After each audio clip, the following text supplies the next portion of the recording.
আমাদের যে রাজচক্রটা, সেই রাজচক্রটা তিনি বানিয়ে আসছেন। অসুস্থ থাকা তার ছেলে গত বছর থেকে বানাচ্ছে, খুবই অসুস্থ।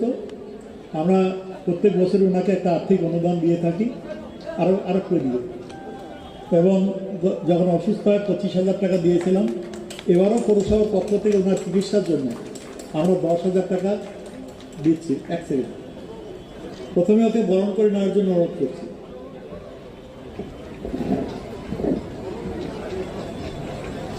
কোচবিহার রাসমেলার অন্যতম প্রধান আকর্ষণ হল রাসচক্র।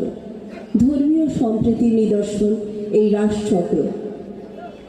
মহারাজার আমল থেকে আলতাফ মিয়ার পরিবার এই রাসচক্র নির্মাণের সাথে যুক্ত। আলতাফ মিয়া নিজেও দীর্ঘ 40 বছর ধরে 1984 সাল থেকে 2022 পর্যন্ত এক নাগাড়ে রাসচক্র নির্মাণ